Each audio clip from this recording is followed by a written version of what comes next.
une légende du petit écran a disparu.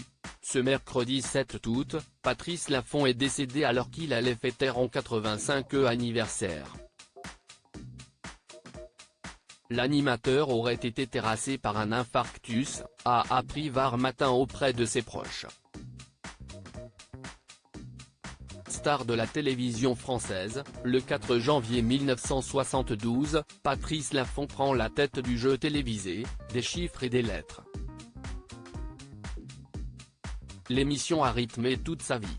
À l'époque, alors qu'il vient de lancer Aujourd'hui Madame, Armand Jameau, producteur sur Antenne 2, pense à son protégé pour présenter le programme France 2, nouvelle version du mot le plus long, lancé en 1965. Patrice Laffont accepte alors de quitter le journalisme pour s'emparer de l'émission, qui connaît un incroyable succès dès ses débuts. Mais en 1989, l'animateur commence à se lasser, rapporte Le Parisien, dimanche 31 juillet 2022, je m'ennuyais ferme. J'avais même fait installer une fois un écran pour pouvoir regarder Roland-Garros. Patrice Laffont a bel et bien claqué la porte de l'émission. L'animateur star est alors remplacé par Laurent Cabrol, puis Max Meignier. Plus tard, en 1992, c'est Laurent Romejko qui prend les rênes du jeu télévisé. Patrice Laffont ne le sait pas encore, mais son histoire avec des chiffres et des lettres n'est pas tout à fait terminée. En 2000, il est appelé à la rescousse, Armand Jameau est mort et Michel Cotta, la patronne de France 2, a besoin de lui pour reprendre la production du jeu.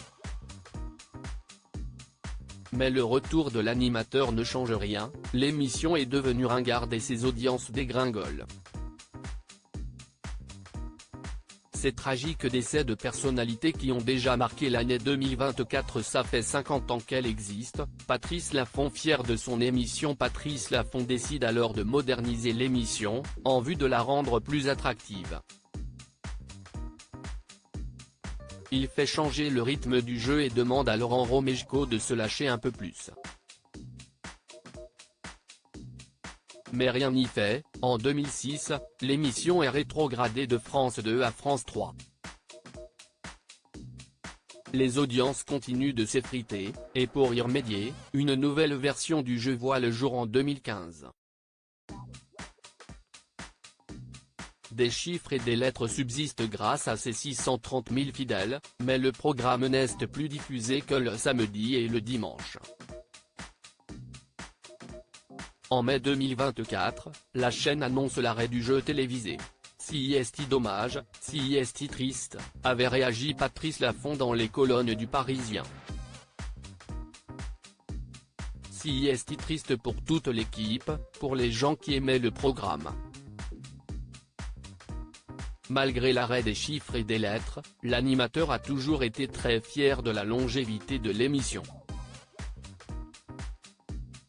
Si est une idée simplissime d'Armand Jameau devenue une émission mythique.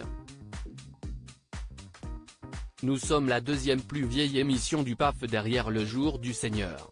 Ça fait 50 ans qu'elle existe, a-t-il confié au Parisien en 2022. Article écrit en collaboration avec 6 médias Crédit Photo, Panoramique.